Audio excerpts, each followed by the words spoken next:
See y'all. Bye. Thank you. Good night. Hello, Laura. Hi, everybody. Hello, how are you? Good. How are you? Ah, happy it's Wednesday. No.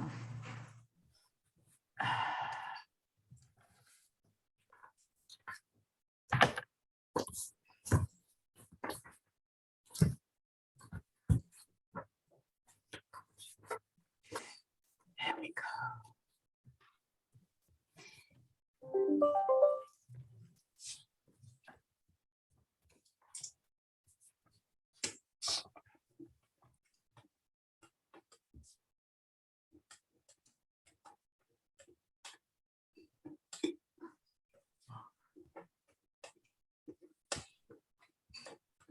Hello, Ruby.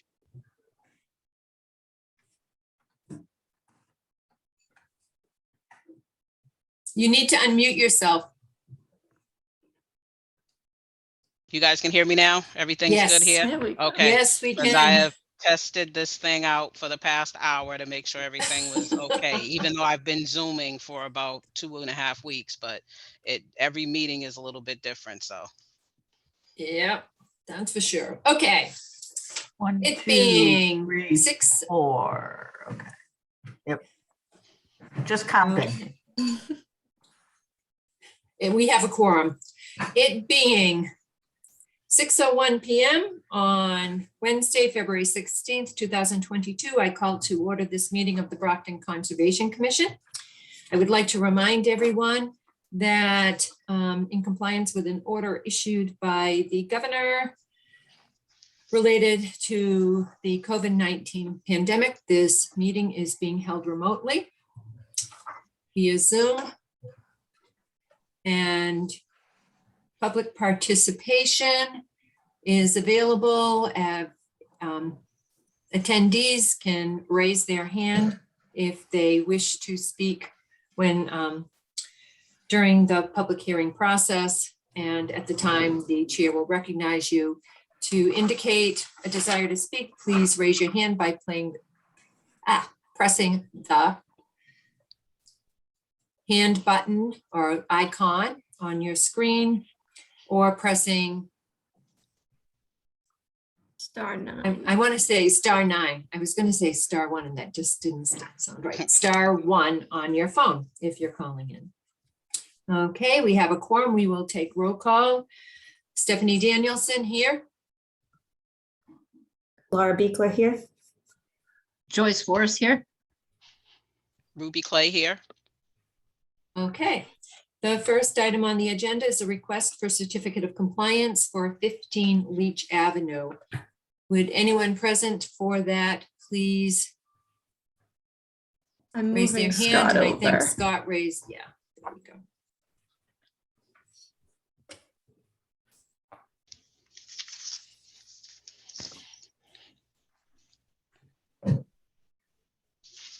And Stephanie, before we begin with the hearing, do we want to go through the commission matters while we have the quorum? So meeting minutes and, Yes, I didn't print the updated agenda. Okay, so we have did everyone have a chance to review the minutes from the 19th? Okay, do I have a motion to Yes. accept? So moved. Joy Forrest. Do I have a second? second, All those in favor, Danielson, aye? Forrest, aye. Beekler, aye. Clay, aye. Motion passes. Okay, and we don't have any other business right now before the board. You had Just to give it, if I The- could, Stephanie, yeah, our scheduling for the draft discussion, it looks like right now, the best time is Wednesday, March 2nd at 6 PM. I'm not sure if I've heard from you, Stephanie, if that works, so. But that is the time I've heard from, I think, 5 others. okay. I remember seeing something and responding, but not recently. So let me just check. I mean, if everyone else can be there, yeah, that's fine. Okay, so I will go ahead. It'll be scheduled as a public meeting. And so I will post it as usual and set Great. up the Zoom. And all. for members of the public, what we're talking about is a draft or wetlands protection ordinance. Okay. Mr. Faria.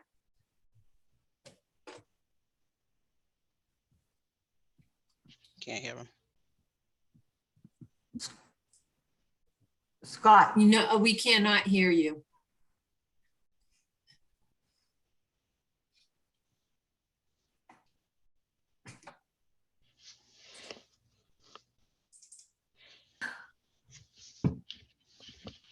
He is unmuted, but Now can you hear me? Yes. I'm all set. Thanks. I was calling in reinforcements. I didn't have the microphone thing plugged in. So I can't wait for this stuff to be over, Madam Chair. Yeah. All right. Again, Scott Farrier from Holmgren Engineering. I'm here for the certificate of compliance on Leach Ave, a home that was before folks, I believe at your January meeting, requesting a certificate at that point. There were some concerns raised by the commission members about the amount of stone that we had on the property. There was stone, if you stood on Leach Ave, around the left-hand side of the house, pretty much under the deck in the entire backyard was full of stone. Listening to what the members had to say, we eliminated all of that stone. There's a little bit around the foundation, a little bit under the deck, immediate to the foundation, and the rest of the property, the stone was removed. And Mr. Bragle brought in sod and laid the sod on a couple of relatively warm days that we had, loosened up the ground and laid the sod. So I think we took care of that concern that the commission had. There was also some question about the grade, so we added some spot grades. And at the same time as he was removing the stone, he also lowered the grade around the foundation a few inches just to reduce even greater the amount of fill that was placed on the lot. So having said that, we have the two compensatory storage areas shown on the property. They're a little bit different than what you folks had approved in the original order of conditions, mainly because the gas service was brought in off of, I guess what's called Keith Ave, even though it really isn't, but off of Keith Ave, kind of right in the middle of where compensatory storage area number 2 was proposed to be. So we had to reduce the size of storage area number 2 and increase the size of storage area number 1. So we end up with basically the same amount of compensatory storage that was proposed originally. So I think based on that, Madam Chair, and I'm sorry for my beagle, based on that, Madam Chair, I think we've met all of the concerns the commission have, and we would request that certificate be granted. Okay, Megan, you issued a revised report today. Would you just run down your comments for us? sure. So yes, so the reason for the denial after the December meeting was there was the request to remove the stone and the request to update the calculations for the cut and fill on the site for the compensatory storage. I was able to go out today with some of the snow having been melted to see that the stone has been removed from the backyard, and I was able to see that it looks like the backyard has been sodded and there was grass cover. We received that narrative about the change in the cut and the fill, but we did not receive the revised cut and fill table, which was what was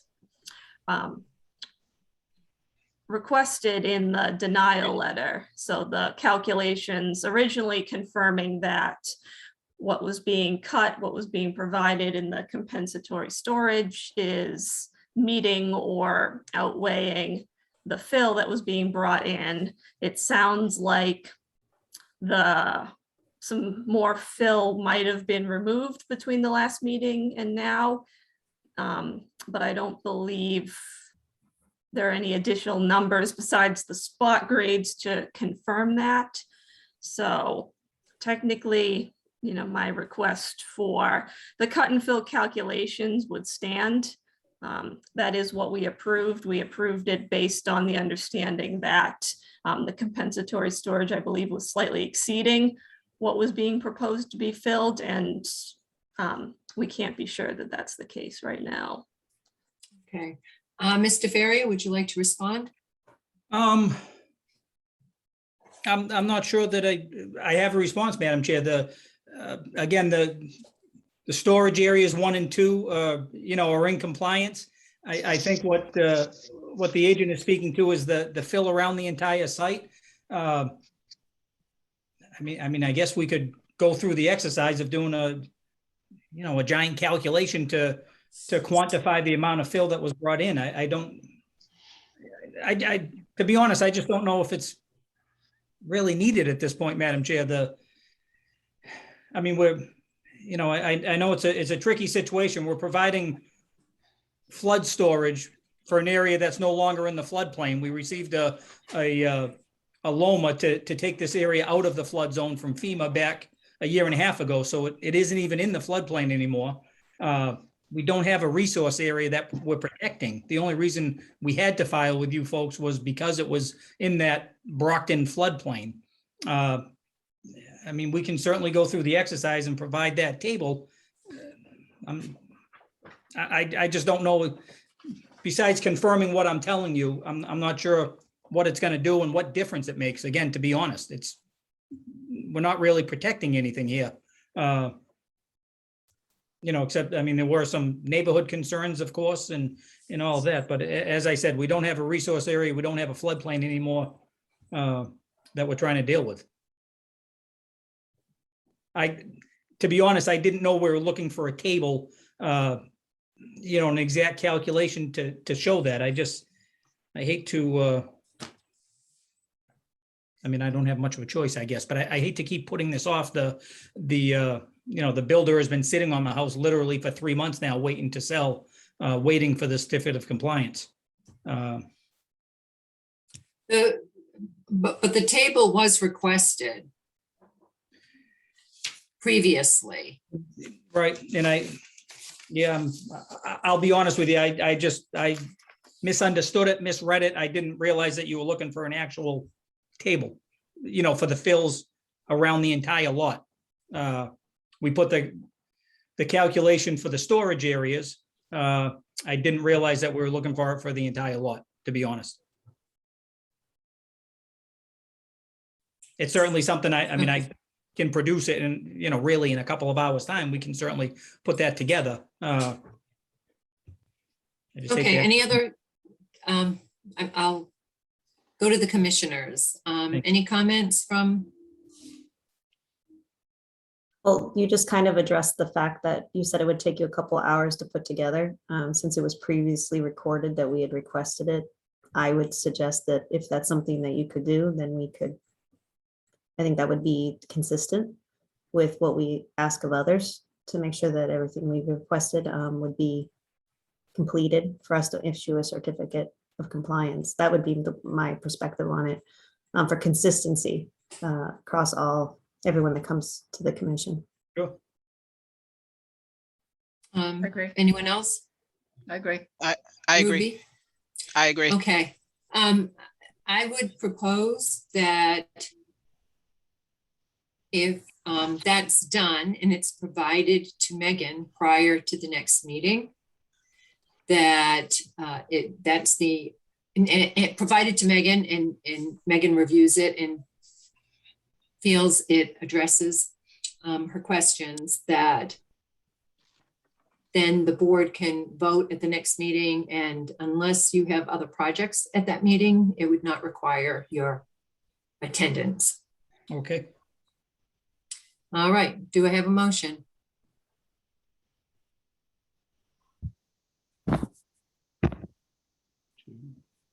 So this motion would be to continue, correct?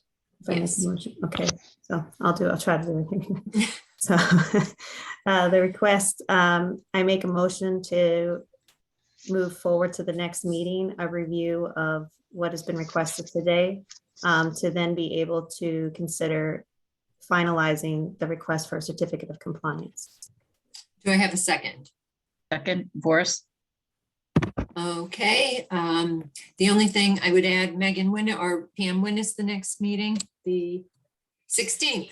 It's the 16th. So I would amend the motion that we're continuing to the meeting of the 16th. All in favor, Danielson, aye. Equal I. Forrest, aye. Forrest, aye. Clay, I. Motion passes. Thank you, The folks. next, thank you. The next item on the agenda is 219 Bellevue Avenue. And is that you also, Scott?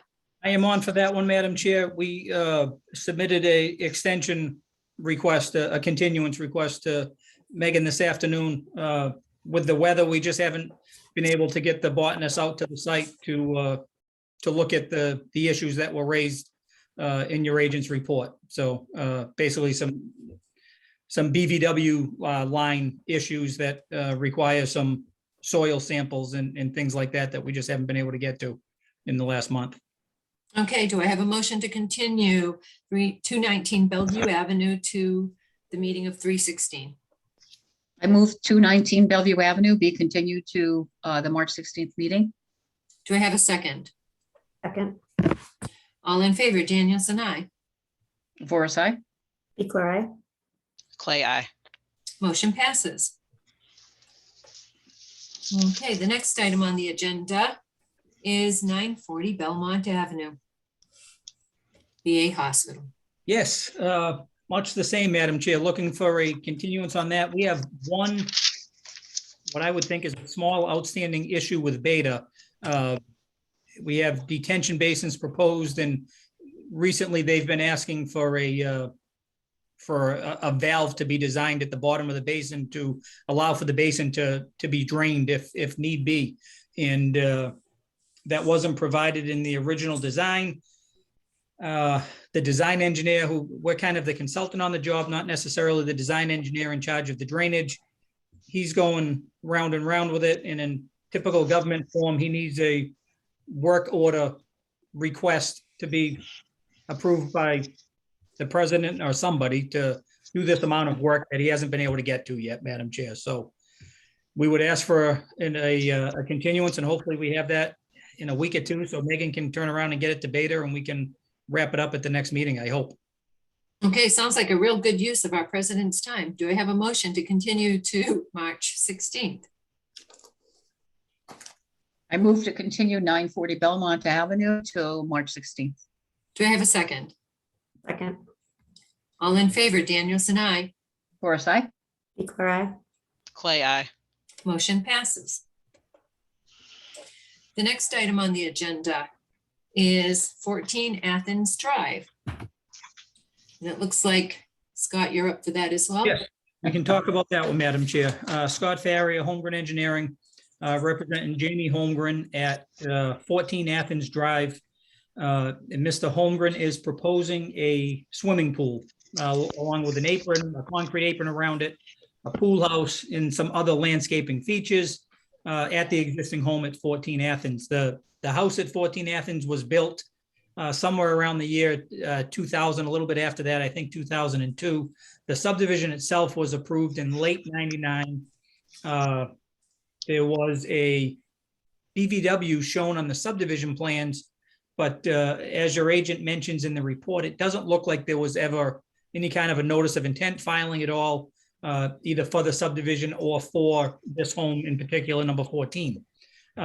We had Brad Holmes go out there and flag the wetlands. It's shown on the plan. We also have shown on the plan the edge of lawn, which is in some cases a couple of feet, in some cases 10 feet or so, up gradient of the BVW. So Megan did have some questions about that in her report.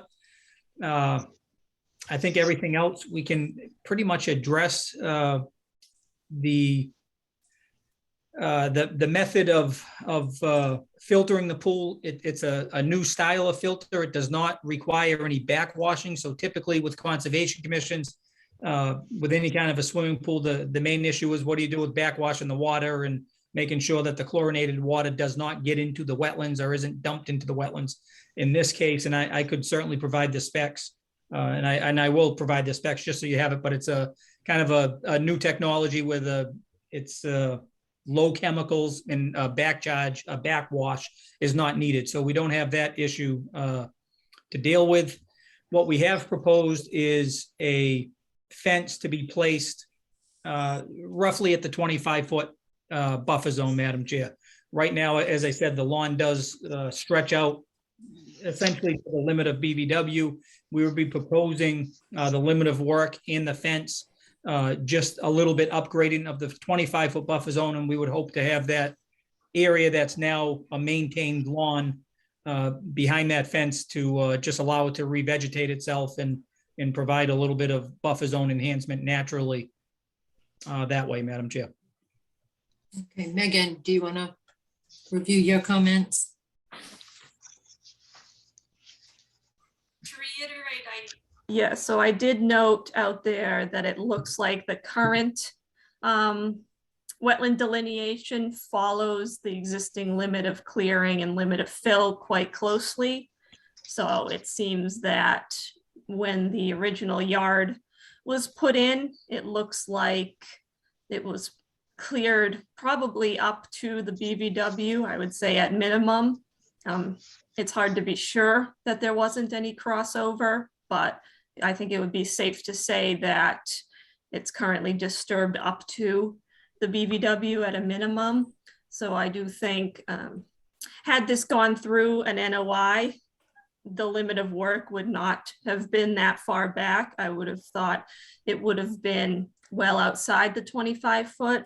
So they are proposing to put the limit of work and the yard outside the 25-foot, but if you look at the plan, they show the fence really going along that 25-foot, which seems both logistically cumbersome to install, and also I think it will make maintenance and an issue, and also future, it raises the question of wanting to move that fence given its cumbersome shape. So my recommendation would just be to square it off from the start, and if that means bringing it a little farther away from the 25-foot, then I think that's a benefit. And if that also means, you know, adjusting the pool slightly, that it ends up, you know, closer to being 50 feet or more, then all the better as well. In terms of that stretch of lawn in between, I do think it's the right move to let it revegetate. I would pose that because it is existing lawn and it is lawn, it looks like on top of fill, some woody plantings might be in order. Going by passive restoration, I don't know how long it would take for woody vegetation to get back into that lawn area, given that it's already maintained and vegetated as lawn, and it's got a bit of a slope there due to the fill. So some plantings might help it along.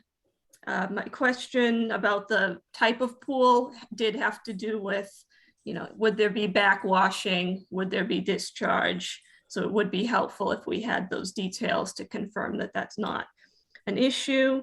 The pool house we noted is quite large. I had a question.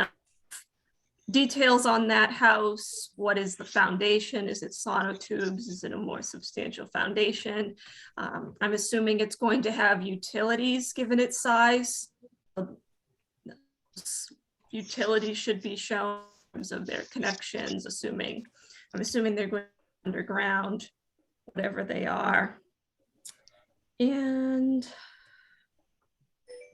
then just the typical details of showing the erosion controls, showing stockpiling areas. Space shouldn't be much of a concern. It is a fairly big yard, which shouldn't be hard to designate stockpile area. And I think we should just, going forward, if we do accept this BVW line as it is, then we would be accepting it, then everything up gradient as buffer zone. So if we want to go ahead and assumption, we'd be treating all the restoration work as buffer zone restoration. Okay. Megan, I just have a question. Do you think there's any value in trying to do further evaluation as to whether the line, the actual wetland line would be further up gradient? I mean, I would say if there are soil samplings already available, I did see some extra flags out there, which sometimes means that test holes might have been done. If there are already soil results that show, you know, that indicate there aren't hydric soils on the lawn Mhm. area, then I think that would be sufficient to go ahead and just accept the BVW line as it is now and then consider everything up gradient as the 25-foot. But I think we, at minimum, we do need some soil because of the fact that the lawn pretty much goes up to the line. But yeah, a soil test log would verify that if it's not hydric on the upland side. Okay, Scott, do you want to respond to the comments about whether the pool house is going to be, Yeah, it will be on sonotubes, Madam Chair, and it will have utilities. It will have water, sewer, and electric, so we'll certainly add that as the agent requested. I think we'll add to the plan the wetlands line from 2000 to at least just show that on the plan as a point of reference. And we'll also talk to Brad Holmes, did the flagging on this. We'll also talk to Brad about getting a copy of his soil sample so we can submit that as well. okay. All right, any of the other commissioners have any questions? All right, I'm assuming you want to continue to March 16th. Yes, please. Do I have a motion to continue 14 Athens Drive to March 16th? I make a motion to continue the hearing to the March 16th date. Great. Do I have a second? Second, All in favor, Danielson, aye. Voris, aye. Beekler, aye. Clay, aye. Motion passes. Thank you. Thank you, folks. Have a good night. You Bye-bye. too. Next item on the agenda is 159 Torrey Street, Thorny Lee. This is for the pond vegetation management plan.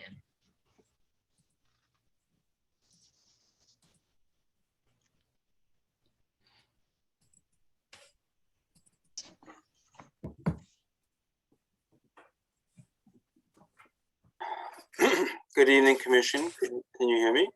Yes. Okay, thank you. I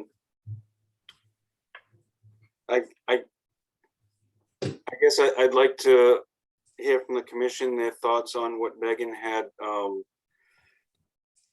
submitted to you in her letter in response to the questions that had been raised. Again, typically what we've presented is what we usually present to conservation commissions to do work within BVW. And some of the special conditions that Megan had suggested, if an order was issued, is usually, we usually get special conditions.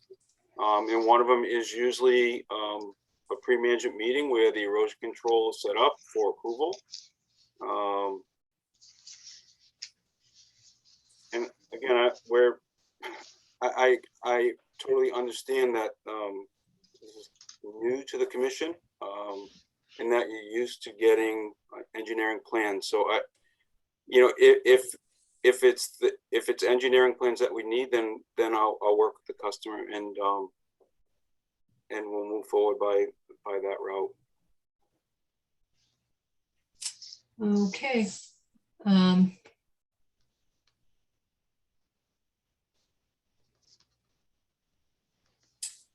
So I believe we need to see that. We need to know where the bank and the bordering vegetated wetlands are seen on the plan. So I don't know. The other commissioners, any comments on that? So, and just the one thing, I mean, again, we usually go to the Mass GIS, and that's the map we provided that shows any wetland inventory map and that exists for that area. If you're, right, if you're a wetland scientist and you're really familiar with the Mass GIS data layer, wetlands data layer, you will know that it is not accurate. I mean, it may accurately depict some areas. It may show, it may not show a wetland area. It may even show a wetland area where one no longer exists or doesn't exist. So relying on that is not, it's not reliable. So. Again, I understand it's if they're not kept updated. Any comments from the other commissioners? No, I Well, this- agree. I think, yeah. Oh, sorry. Go ahead. Go ahead, Laura. No, I completely agree with Stephanie on this. I think that we need to have an engineer involved so that we're able to have a clear plan and know exactly. We've spent a good amount of time discussing it, and it seems to be the way we'll be able to, move forward with this project. Joyce? No, I was just wondering if Megan thought anything else was required besides an engineering plan. I mean, your recommendations were pretty lengthy and I really thought we had asked for this last time, no? We did. Okay. To answer that, I would say I'm going also by our regulations.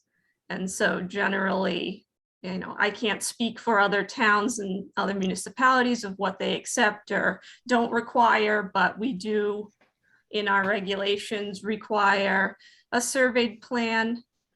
So I'm, again, as we bring up consistency, for consistency, and I know Thorny knows this, Thorny files multiple NOIs with us. They work with surveyors. They probably have surveyed plans for their entire property at this point. So I know they'll be able to work with that to put the staging area, everything that's being proposed, to work with their surveyor and do that. So for consistency, and as the same as what I put in my report in terms of confirming resource area impacts or potential impacts, that is the procedure we use. I think at this point, based on everything else that's been described, unless something unusual shows up on the plan, I think the plan is just what we're looking for, again, for good housekeeping. So assuming nothing shows up on the plan that's ends up being vastly different than what we thought we were talking about, I think we would be okay to go forward once we have that shown on a surveyed plan. Okay, if there are no other comments or questions from the commissioners, I would entertain a motion to continue this hearing to March 16th also. I move that the Torrey Street plans be continued till March 16th. Do I have a second? All in favor, Danielson, aye. DeVoris, aye. Equal eye. Clay, eye. Motion passes. The next item on the agenda is 30 Goldfinch Drive for in-ground pool and decking. Thank you, Commission. Thank you. Good evening. Good night.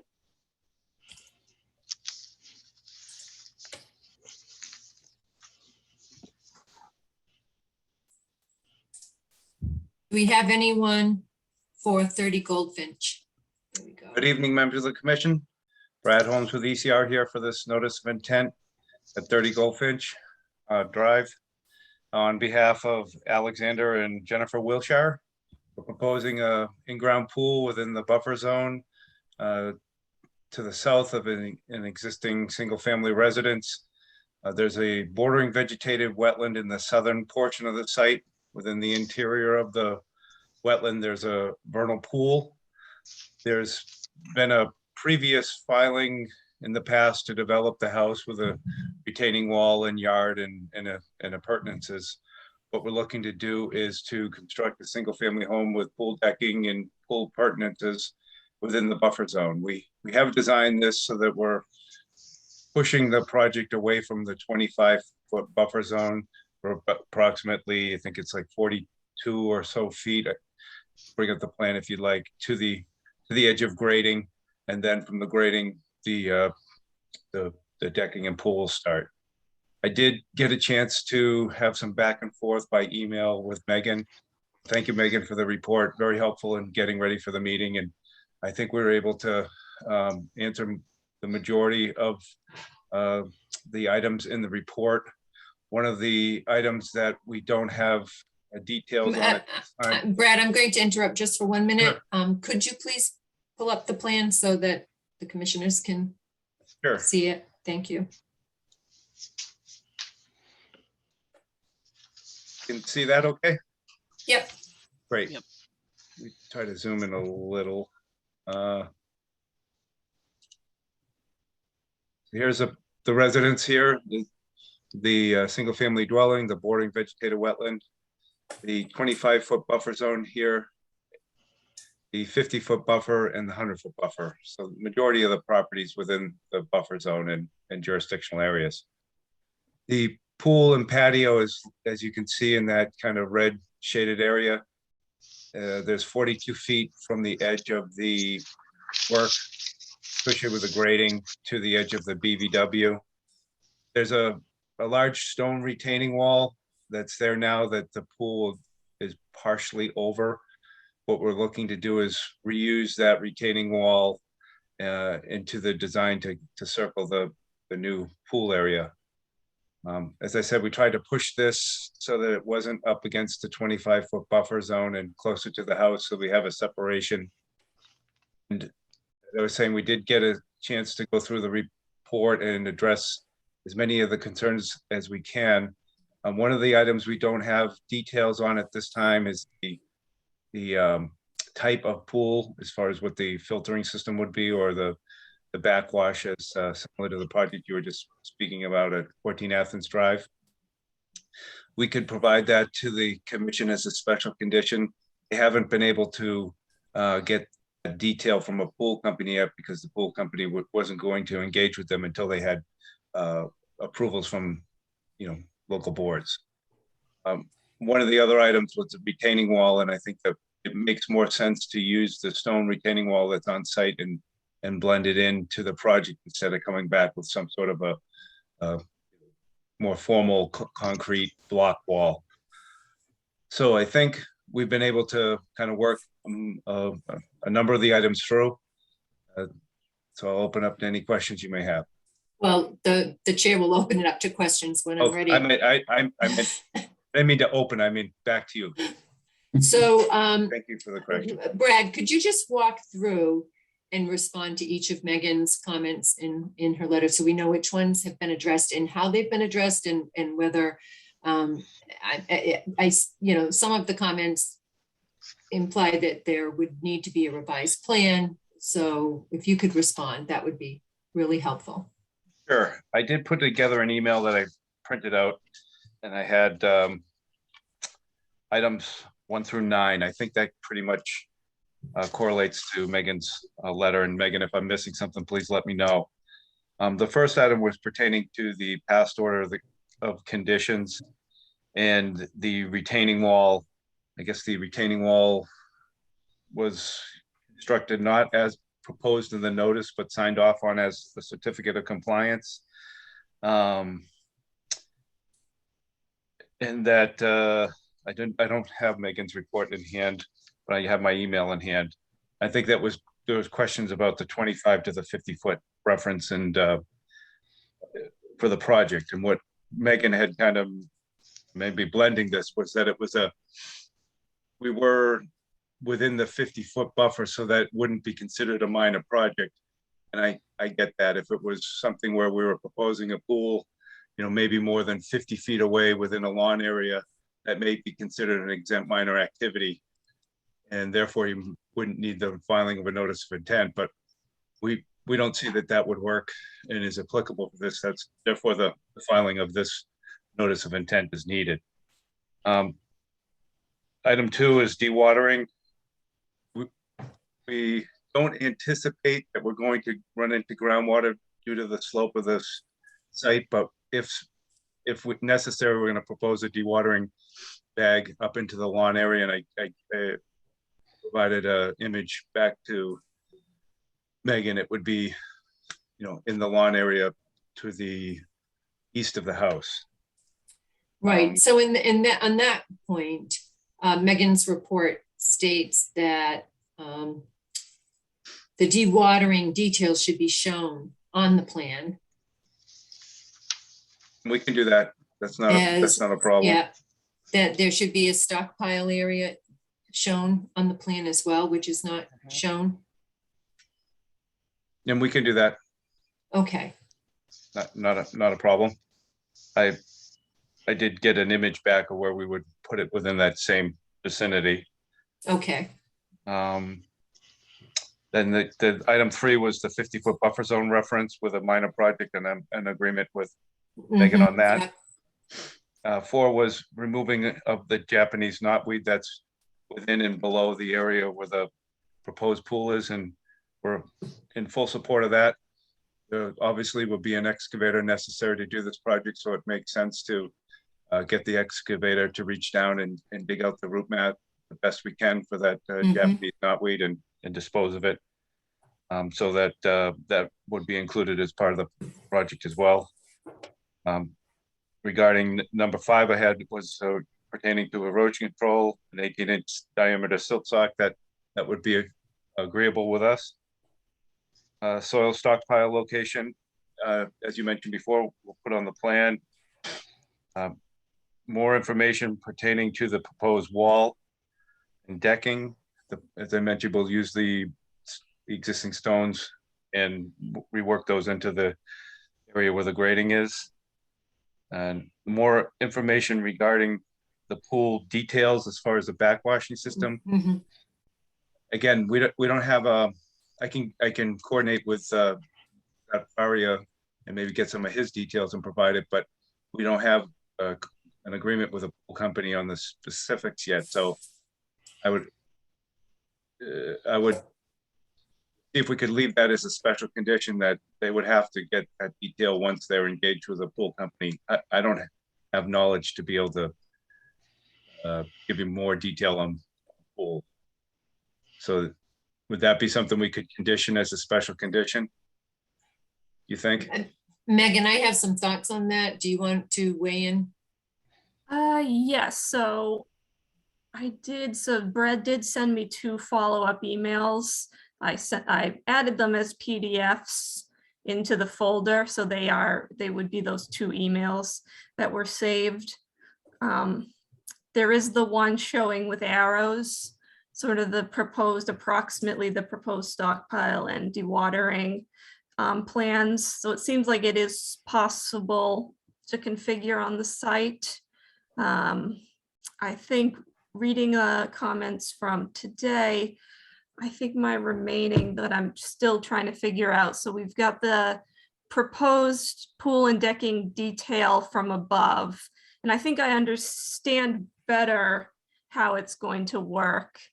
So it looks like the pool, if the pool is being proposed, in-ground pool, the pool itself is at grade and the wall is going to be relocated around the north side of the edge of the pool, but then the decking is going to be higher. So I assume that it's going to be the raised deck on like sonotubes. I'm sure it's not that difficult, but I guess I'm wondering, is the pool company doing the whole design? And that's why there's sort of the questions about the design, because I'm just wondering if there's, when someone pulls like a building permit for a deck, there tends to be sort of like an architectural plan or something showing the side view to see sort of the elevations of what's at grade, what's elevated on sonotubes and so on.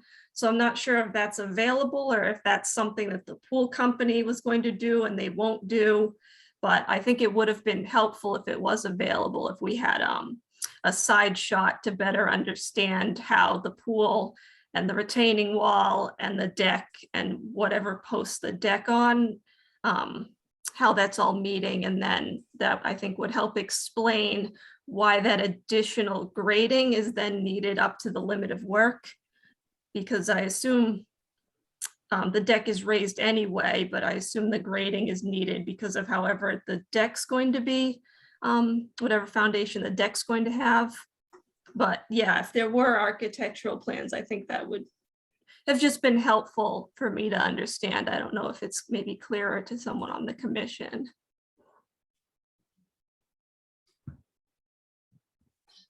We can provide a more detail in a cross section. I think maybe, as you mentioned, Megan, that I think that would help.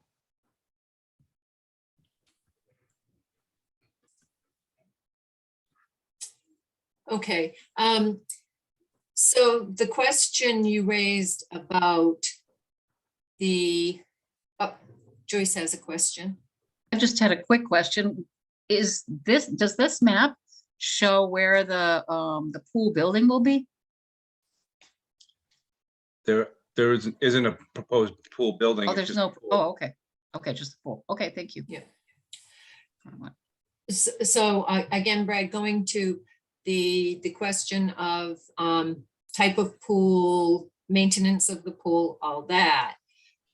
I don't know how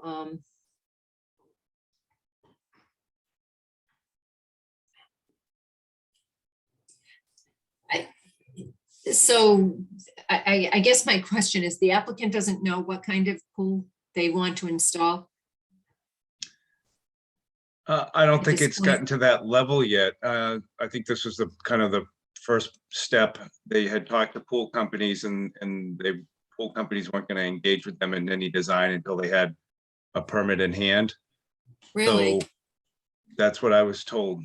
I think what I was thinking of, it would be possible to, once they have an agreement, they could get the specifications over to the commission as a special condition. Or the other alternative would be to get some more detail that would be, I could coordinate with the similar project like we just discussed, and then they would be, they'd have to go with that type of. So, I mean. So it sounds to me like there are, the plan needs to be revised to show the items we talked about, the dewatering area, the stockpile area.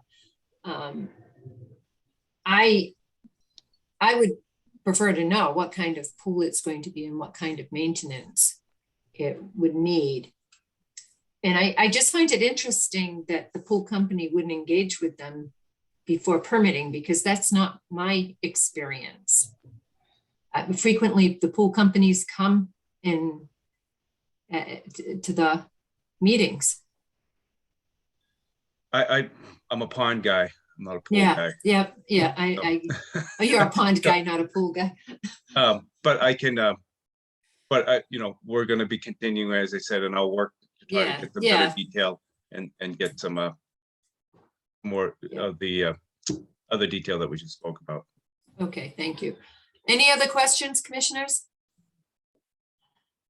It doesn't look like there are. I can only see Joyce and Ruby.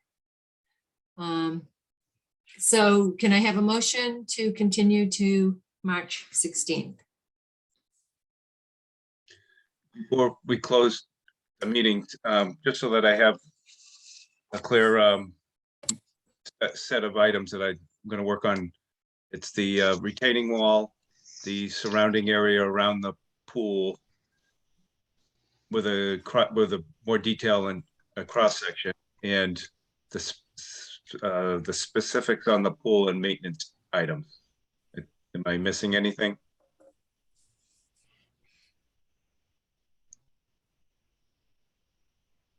Did you say showing the erosion? Let's see, you show erosion controls. I think that's it. Is that it, Megan? Something. Showing again the configuration of stockpile area, dewatering relative to the construction. Yes, as much detail as we can get, just to show the cross section of how the pool meets the retaining wall, how the deck meets the pool, how the deck meets this proposed grading, just so we can confirm that, again, that proposed grading going right up to the erosion control barrier, if we can figure out why it needs to be graded in that corner, relative to the deck in the pool. I think that's what I was looking for with that. Hmm. So, and yeah, and then either a spec sheet or at least a confirmation if we can figure out the details on the pool maintenance of what we might need to think about conditioning. Sure, thank you. Okay, do I have a motion to continue the hearing to March 16th? I make a motion to continue the hearing to 3/16 for 30 Goldfinch Drive. Do I have a second? Second. For a second, All in favor, Danielson, aye. Forsyth, Secret, aye. Clay, aye. Okay, Thank you very And- much. before you go, Brad, if you could, well, if you're logging off, it'll end anyway. Stop sharing your screen. Thank you. All right, the next item on the agenda is a notice of intent for map 003-049 Pleasant Street. And, oh, Peggy's on. Okay, so we do have a quorum. Is that right, Megan? Yes, I was able to get in touch with Peggy and it looks like she's here, so we should, yes, we should have quorum. And is it Joyce who needs to jump off at 7:30? I'm Laura okay. believes. I Oh, believe Laura Laura, needs to Laura, jump Laura. off at 7:30. Okay, so, because I need to recuse myself. Mhm. So, thank you, everybody. And do we need to kind of appoint a temporary chair? Because our vice chair is not here this evening? Yes, we will need someone to take over as chair.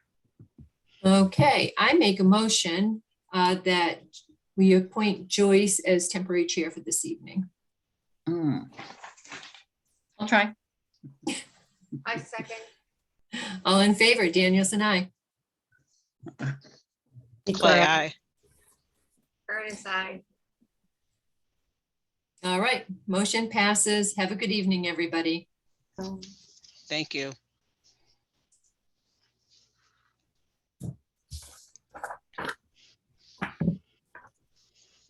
Can I change this to Laura? No. Next time.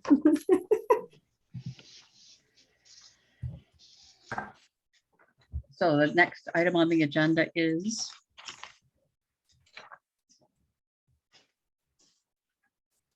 003-009 Pleasant Street. Good evening. This is Mike Toohill from Conoco Engineers and Scientists, and with me is Damian Dimitrik. He's down in the lower corner down there, the engineer for the project. We met before you at the last meeting. We opened the hearing and then immediately continued to this meeting. So I'm going to do a quick overview of the project, and I do want to state at the outset that we're still working. This is a project that is in both Easton and Brockton. It's the old Benson Concrete Products site. So it's about 5.5 acres, a little over 5.5 acres in Easton and 1.5 acres in Brockton. This is a 40B project. All of the development, other than some of the stormwater system, is proposed in Easton. And so we're before you for the stormwater elements of the project. We're still going through some design changes on the project in Easton. So we will, at the end of this meeting, ask for a continuance to the next meeting date to bring additional information back to this commission. If I could share my screen, I will show you where we're talking about. Okay.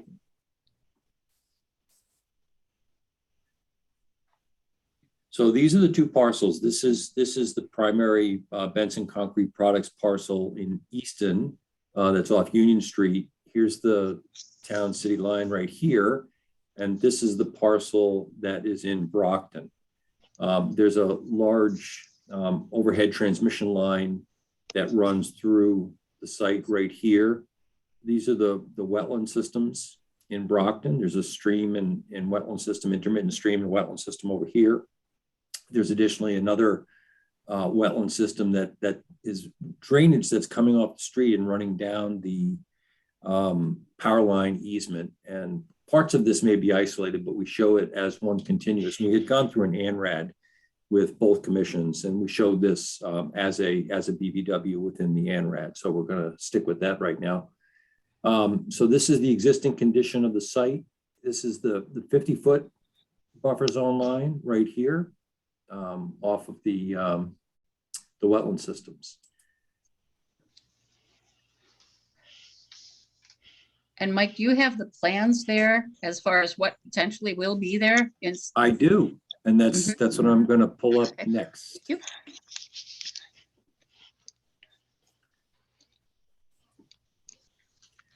So I'm just going to pull up one sheet, and if there are a lot of sheets in the plan set, all of which are before the commission, but this is the proposed grading sheet. And so it's probably the most important sheet for the Conservation Commission.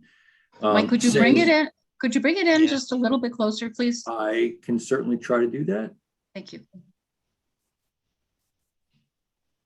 I'm going to have to stop, and then I'm going to zoom in because my control doesn't want to work correctly. Then we'll start it up again. Thank you.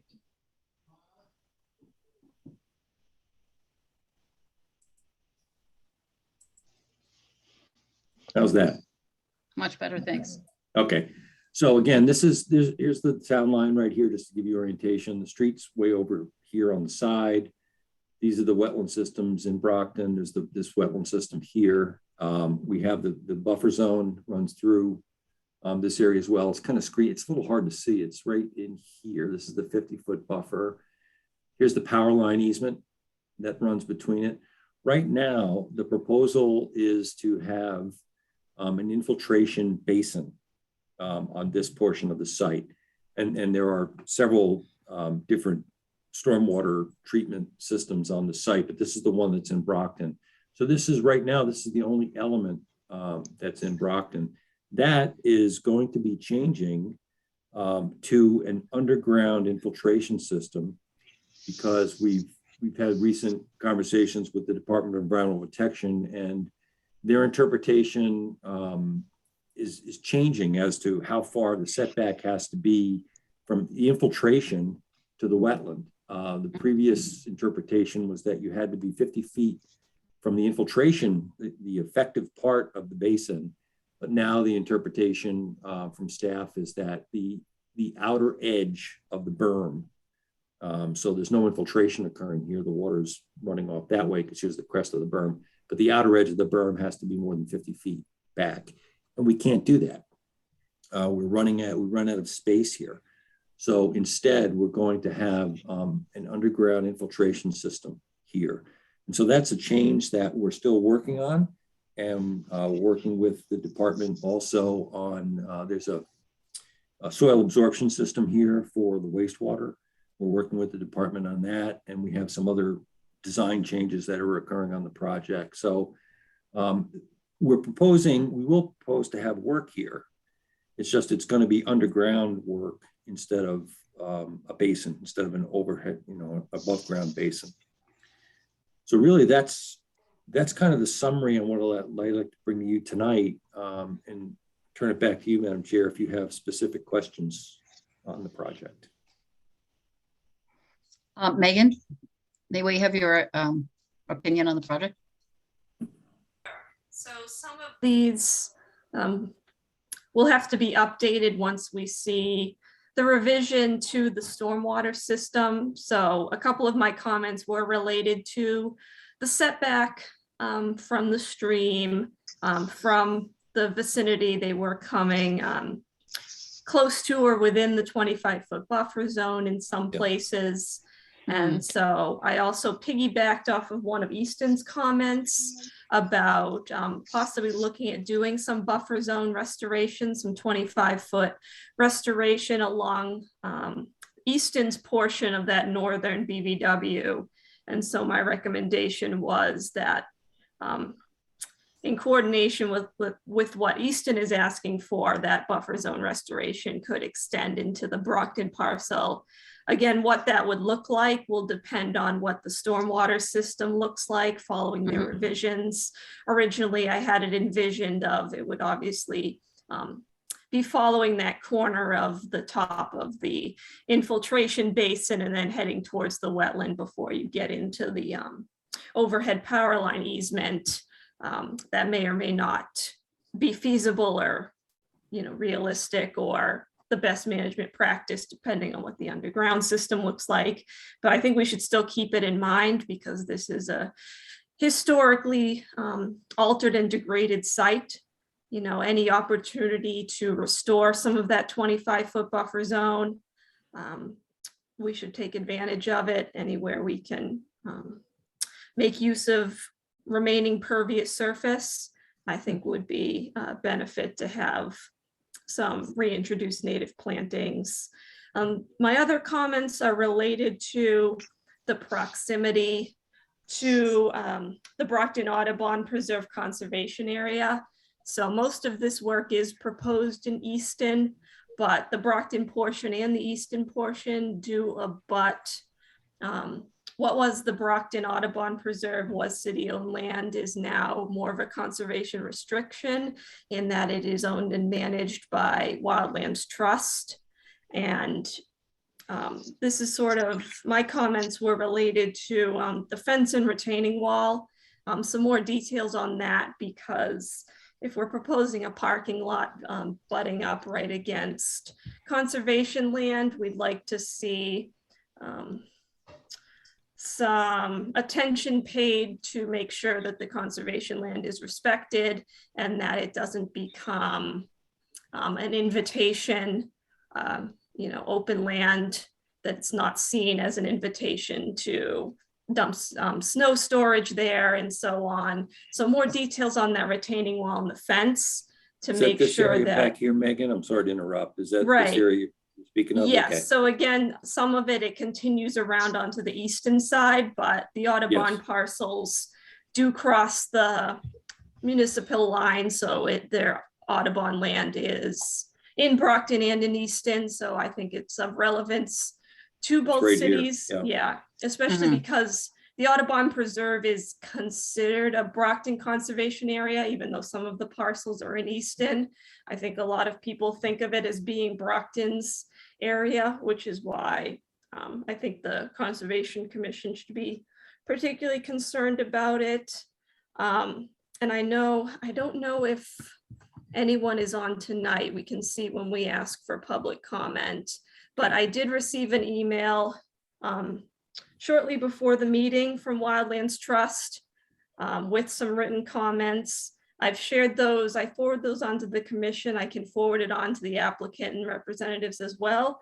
And they have the similar concerns related to the adjacency to the conservation land, both in terms of the details of the retaining wall and the details of the staircase, which is technically proposed in Easton, but again, it being sort of a Brockton Easton conservation Right area, here. they wanted to Yeah. make us aware that they would like there to be, an agreement with Wildlands Trust before a staircase is put. And I think when they're available, they can discuss that further, but the concern is that there isn't a maintained trail directly off of that staircase. And I think their concern is that they don't want to encourage people bushwhacking or otherwise making their own trail to connect to the official trails that Wildlands Trust maintained. So I think they're looking for potentially more collaboration there before we start directing people potentially down a staircase into the conservation land in an area that's not being maintained. Okay, for can I that interrupt use, just for a second? The staircase is there primarily for safety.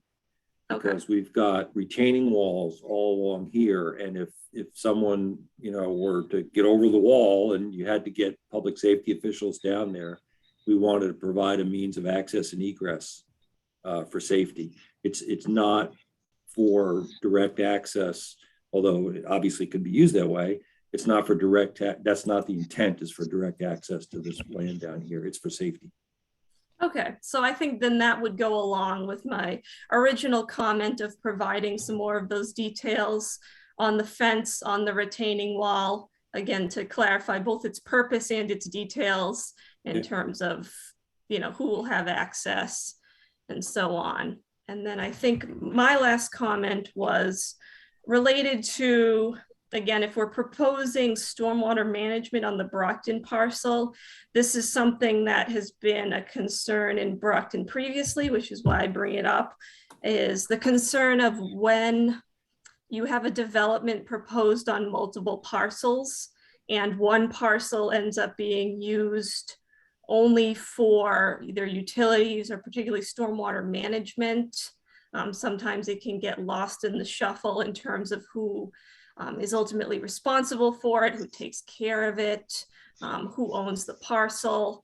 And so I just wanted to make the commission aware of that in this case, because again, it might be turned into underground infiltration, but either way, it will need to be maintained in order to function, and it needs to be maintained in order to, if it is discharging any water, to maintain the water quality to not impact the wetlands.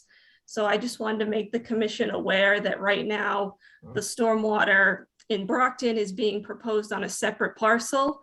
So technically the development is one parcel, the stormwater management is on a separate parcel. So that does leave a little bit of a risk in terms of it falling through the cracks and in terms of who manages it, who owns it, and so on. So I just Yeah, wanted and to make The everyone aware of stormwater that. system management did come, sorry to interrupt again, the stormwater system management has come up during the Easton Conservation Commission hearings as well. There is an O&M plan. There are details in the O&M plan about maintenance, and we're generating additional details based on comments we received from the Easton Conservation Commissioners. But one thing I do want to just emphasize is that this is not the only stormwater treatment and filtration system on the site. There's another one here. There's another one here. There are numerous, because this is a fairly substantial site. There are numerous stormwater systems. This stormwater system here is treating a watershed on this side, as this is treating in between the buildings, and this is treating this side of the site. So it's all one stormwater system for the site. So it's not like all the stormwater is being shoved over into Brockton to this one system. Mhm. Okay, thank you, Mike. Yep. Where's the placement of the actual sewage treatment system going to be? Can you just point it out on the map, please? I can.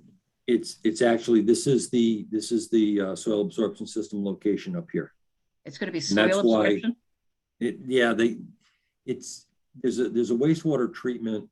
It doesn't show completely on this particular plan. I could pull up the plan, but there's a wastewater treatment plant system down here, and it's going to be a tertiary treatment, a nitrogen treatment system. So the water, this is not like a typical septic system where the water goes, the wastewater goes into the septic tank, which just removes solids, and then all the nutrients and BOD goes into the soil. This is actually going to be a wastewater treatment system, a tertiary treatment system. So what's discharging in here is water. Essentially, it's cleaned water.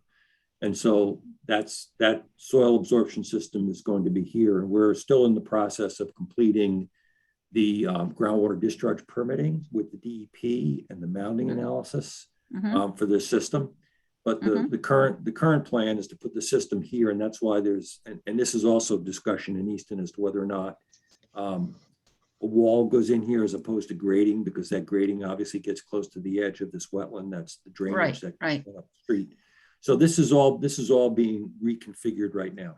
Okay, because I wasn't sure if there would be any intrusion of nutrient-rich discharge into the wetlands that would then affect, possibly negatively affect the wetlands, Yeah, no, because it does seem pretty close. It's a nitrogen treatment system. So it not only Okay. removes solids and BOD, but it removes nitrogen from the wastewater. So it's really to get rid of the water. The excess nutrients, you mean, in the water? No, the nutrients are removed in the treatment system. Yes. So the soil absorption system is for dealing with the volume of water itself. Oh, okay. Right. It's very different than a septic system leach field. Mhm. Mhm. And what do you think the volume will be that will be needed for the underground infiltration system in the Brockton area? Like what, do you have any idea how much it's going to be runoff off the building, correct? And the runoff of the streets and the parking lot there? That's why I'm gonna put Damien on the spot. That's why I have Damien on the call. He's the PE for the project. Okay, thank you.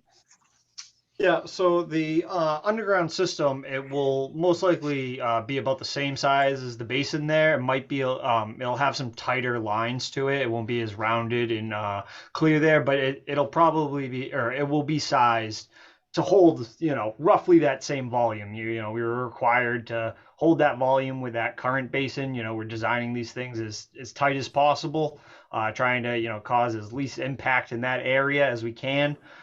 So with the design of that infiltration, it'll be similar to the, chamber system that you see just south of the plan on that, but it will be in, and you can even see there's one next to the proposed basin as is.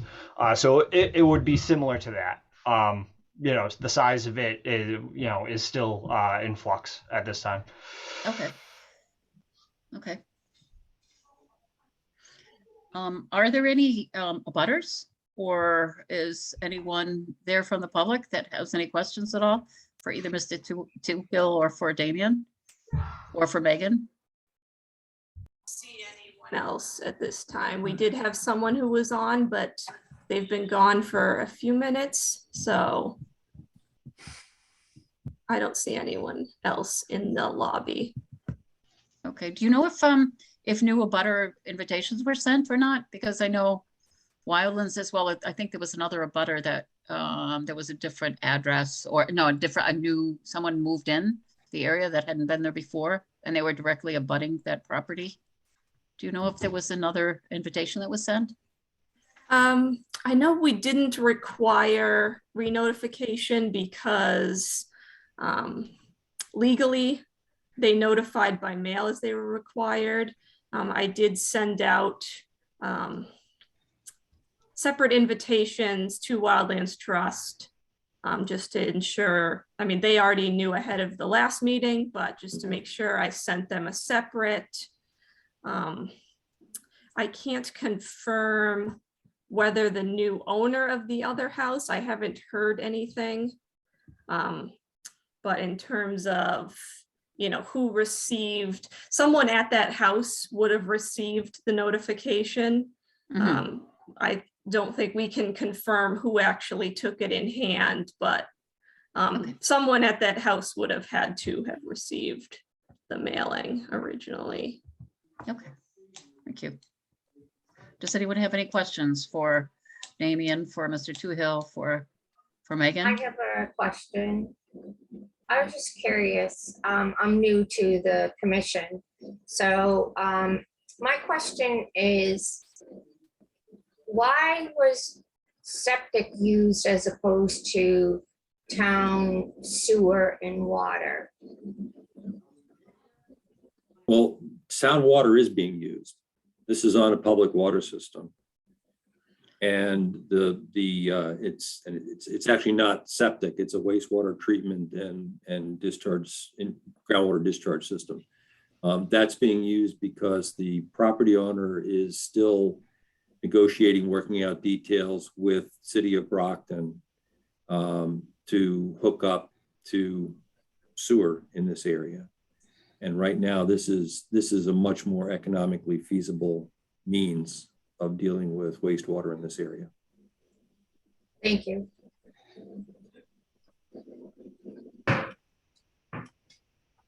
Megan, do we have access to the information about the actual wastewater treatment? Or is this only the stormwater management part? I still have some concerns about the wastewater potentially working its way into the wetlands. In terms of calculations, we received the stormwater report, and that's what Beta reviews. In terms of the sewer treatment, and I can be corrected if wrong, I believe what we have is what is shown on the plan set. I don't know if in like the O and M plan, if there's anything about the septic or the wastewater treatment, probably not. Generally, the O and M plan that we receive is for stormwater. So I Yeah. think any separate materials probably were not submitted with the notice of intent. We probably should request if there's any other additional information about the wastewater, we should probably request it now. I To mean, get when I look at those the documents. topographical numbers, it looks like it might be, there might be some, I don't know for sure, because it's really hard to see. But I can't imagine there might not be some drainage towards those wetlands, and it's just a concern for me. Well, I think if we had some more details on that, I think we mentioned that there's going to be the waste treatment structure itself Yeah, before the yeah. water gets into the infil or the leaching area. Mhm. I think there's a rectangle of where that building maybe is shown in the plan. I'm not sure if there's a sheet that shows more details on it, but maybe it sounds like you're looking for information on the treatment step of that Exactly. before the water reaches the, whatever you want to call it, infiltration, seepage. I just think it would be, area. it would be important for us to take a quick look at that, or maybe not so quick. You pulling it up, Mike? Yeah. Which sheet, Damien? Sheet 7. I have it up as well. if Oh, you it's- do. All right, I'll Yeah. stop share. You go ahead. Yeah. And we can provide that information to you. And there's also, as I mentioned, there's a mounding analysis that's being performed in conformance with the DEP's groundwater discharge permit. And that's going to tell you what the groundwater mound going towards that wetland looks like. So we can certainly I think provide that that to you. I would really like to see that. Thank you very much. That would be sure. great. Yeah. Yeah, that all of that information is currently with DEP being reviewed. It's obviously dealing with, such a large, system and everything of that. To their extent, they're the approving authority for the system. All of that has to go through them, go through their proper, controls. So right now we're in the mounding analysis phase of it, making sure that we meet the mounding, and part of what is going on is that some concern, making sure that we do not impact the wetlands, and that's Right. as Mike has said, it's water. For all intents and purposes, it is very clean. It is not a septic system. You're not worrying about additional nutrient loadings and that. But what I have shown up on the screen is a little more detail of what Mike was kind of showing before.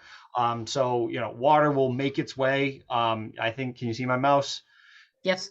The sewage will make its way towards this. It's basically a larger septic tank. It's an anoxic tank. That's like the first step, for separating the solids. Is that from both buildings? That's from both buildings? Yep. Yep. So then through that, there's all of the cleaning, aerations, and everything to that extent to clean it. I am not doing the system, but from a general, the water's pumped through there. A bunch of tanks, systems, cleaned and treated in many ways, makes its way into the main pump house, and then will be forced through a pressure pipe into, this is what the leaching trenches, the location of the leaching trenches there. So, this is, like Mike said, it's going to be very clean water forced out up there. It'll have its separation to groundwater. It's still required to meet, most of the Title V requirements for a leaching field. But it will be significantly cleaner. It will be going out, we have to keep it outside the 100-foot buffer. It is a more substantial system, but if that helps you have a better picture of it. It does. Thank you. I guess personally, I'm just thinking of water coming out of the water lines into Easton, into all of those homes that never would have been in that area in the first place, and then going into the soil and saturating the soil, and then how would it not get to the wetlands, which are right there in Brockton? So I guess that was my concern, that it's a big project. And the impact on the And- Brockton side, I don't think should be diminished. And the groundwater mound is, it's literally a mound that goes in all directions. It doesn't, this is not like it has a pipe at the end of it that goes just to the wetland that's down in Brockton. The Right. groundwater mound goes under the buildings, it goes towards the south, it goes across to the north. We had to do analysis on French Pond to make sure that we didn't have mound course. in French Pond. Dorchester Brook on the other side, we had to, do the analysis to Dorchester Brook and then to the wetlands to the south. Yeah. So, yeah. It just there's- seems like the location of it is in such a sensitive area. I mean, there's a lot of wetlands that have already been disturbed there, Yeah. The location of the entire project because of that is a little bit of a concern, and what will Brockton get from it, I was just, besides a lot of traffic.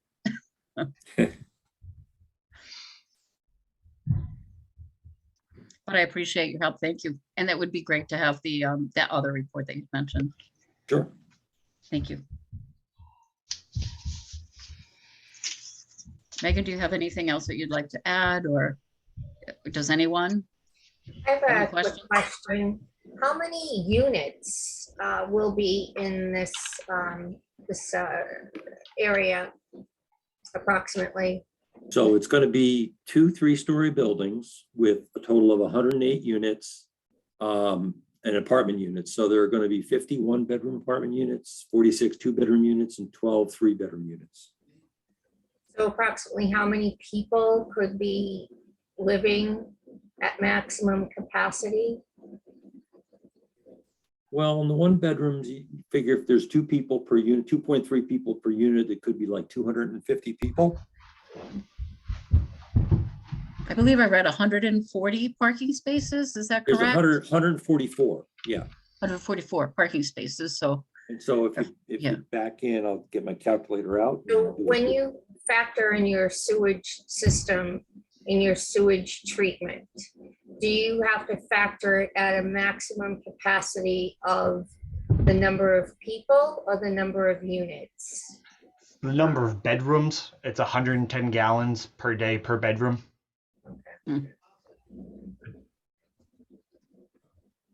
So that's all thought about with the design of the system. That's why the system is, again, that will be, under, DEP review approval. It will have to go through all those systems. The size of the leaching field meets their requirements for that many units and all of that? Correct, Yep. Okay, all right. correct, Mhm. correct. And I did just a quick rough calc. I got 216, so let's call it 220 people based on the parking ratio. 220. And if I can be so indelicate as to ask what happens to the solid waste? Does it get reused in some way? Does it get shipped? Does it get burnt? I mean, something has to happen to it. In the same way that any additional, solid waste from any wastewater treatment plant or septic system is disposed of, will be done properly, by a septic hauler of some sort. It all depends on the finalization of that system, and what the plans are for and how it's contracted out and everything to that extent. Didn't know whether you had something new where you add bacteria to it and it breaks down or something. That's what happens. That's why it's not, the same amount of solids in the process and everything that is happening, in this area. I can't highlight as well as I usually do. Everything breaks down and the solids become less than, what goes into the system. The bugs and the, bacteria eat away at a lot of it and, do processes to get rid of it. But it is, there is some leftover sludge Right. per se that will be removed at certain times. And it's not like a public wastewater treatment system where most of the large public wastewater treatments have sludge processing units right on site. And sometimes they dry it down to the point where it's becomes a soil amendment almost when they take it off. That's not what's proposed here. This is not that scale of operation. So I imagine it's going to be pumped and then taken to a treatment system. Mhm. So if Brockton and Blackledge can't come together with an actual sewer plan, this plan is robust enough to stand the test of time, you think? Correct. Okay. Yep, yeah, and then you, I mean, you can see in the trenches here, right, the lines, these are actually the reserves. So if there is ever a situation, you know, as with any standard, you know, Title V system, we have to have an area in case there is an issue of some sort that we can, you know, replace trenches and, you know, allow the system to continue for its use. It has been such an incredibly wet, you know, spring, summer, fall, winter, everything, that whole area seems to be pretty well saturated. And I guess maybe that's why I have some concerns. Yep. But when do you That's- expect the finalized plans as far as the sewage and the what did you call it again? The underground infiltration system? When do you expect those plans to be available? So the revisions working we're working the mounding analysis and we're working with DEP to get the final okay to move forward with the groundwater discharge permit. That's the very next step. You know, right now we're doing the geohydrological study, which is the mountain. So we need to get confirmation from DEP on that. We have contracted someone out for the design of the wastewater treatment system. They have told me that they would, you know, it's a pretty quick turnaround. You know, it's pretty plug and play with the same components of the system. It's just making sure that, you know, everything is pumped and flowing properly. So once they are able to do that, then we'll finish up that design there, and then the infiltration in the back here. Again, do the mounding that was, you know, raised and lowered of where the elevation of my system. And as you can see, it's at the very front of the site. So that affects the grades throughout the rest of the site, you know, how quickly I can come down and everything to that extent. So, you know, and now that we're finishing up that mounding, I'll be revising my grading and coming up with final infiltration in chambers. And for the most part, what you see here is what the system will look like. You know, this might just be lower, a little flatter on the grading side of it. Right here, you know, it's like 4% down here. This might become less. It might stay the same again. And instead you'll have another set of these chambers. And I may even end up combining a larger chamber system here. And we'll get that as soon as possible. You know, we're working through the revisions. Do I have, you expect it? I'm sorry. I have a question when you get a minute. Go right ahead, Peg. I was curious as to what you could plant on top of the leaching field in order to help with the absorption of the water. No trees, I would imagine. No trees. No trees. Only low roots. It's, you know, pipes. You don't want anything that's going to have deep digging roots is going to cause issues with the piping there. You know, we don't want them to touch that. So it'll be mostly, you know, grasses, maybe some small shrubs and flowers of that sort. We do have a landscape architect that we're working with on that. But like, as I have said, you know, part of this is in flux, and, you know, we were getting on the meeting, starting these questions. But more of that, that further design we'll be happy to share once it's been completed. I'd like to make a plug for something that the bees like to help with the bees, and Pollinator friendly. yes, and Yep. it's also native to the area also. Right. Mhm.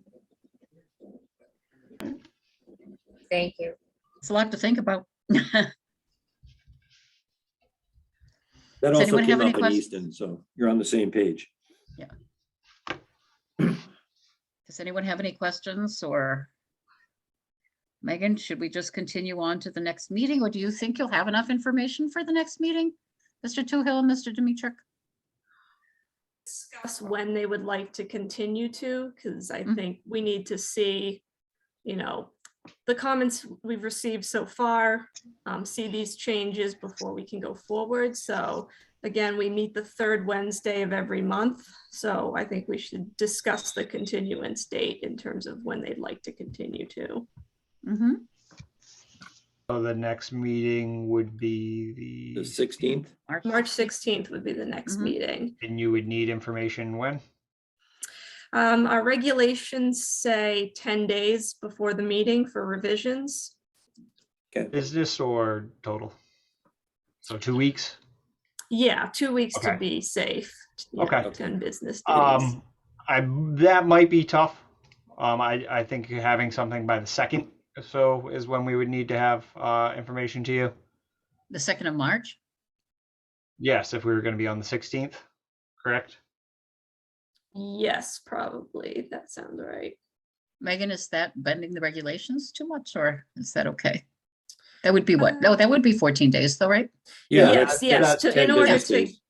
to get us to the 2 weeks, because it's also, remember, it goes out to beta as well as to Yep. the commission, which Yep. is why we ask for, the 10 days. So yes, it would be the March 2nd to plan to discuss revisions at the March 16th meeting. Yeah, I believe that might be a little tight at this time, given some additional information that we just received. Mike, I don't know if you have a separate opinion on how much of them. No, I think that would be fine because I think we're continued out in Easton until the 28th of March. Okay. They must not have meetings. They usually meet the second and fourth Mondays. I thought they were going to meet on March 14th, but I got an email today saying that we were continued out to the 28th. So if we met with you, it would be in April then, right? Yes. Mhm. All right. So if we could, can we tentatively go ahead and continue, not tentatively, but can we continue to date certain? Can we continue to March 16th? And we'll certainly let you know ahead of time that we Yes. need an additional continuance. Yeah, and we would appreciate, if coming up into the beginning of March, if you're not going to have things for the March 16th, if you could let us know so that when Yeah. we're scheduling the agenda, Yeah. it helps to not have things that we know we're not getting materials for. But Yeah, yes, we can we'll- continue to March. Yeah, we'll know more than 2 weeks in advance that we're not going to make that 2-week window. So Mhm. Yeah. Okay. Okay, so are there any motions to continue this to the March 16th meeting with additional planning, provided with additional plans? I make a motion to continue this to March 16th with additional plans. Motion made by Peg Curtis, second. Second, Thank you. What is it? So moved. Forrest, aye. Beaker, aye. Curtis, aye. Clay, I. And Laura? Beaker, aye. Mhm. Thank you. Okay, thank you. We'll see thank you you in all March. for your time. Okay. Have a good night. Thank you.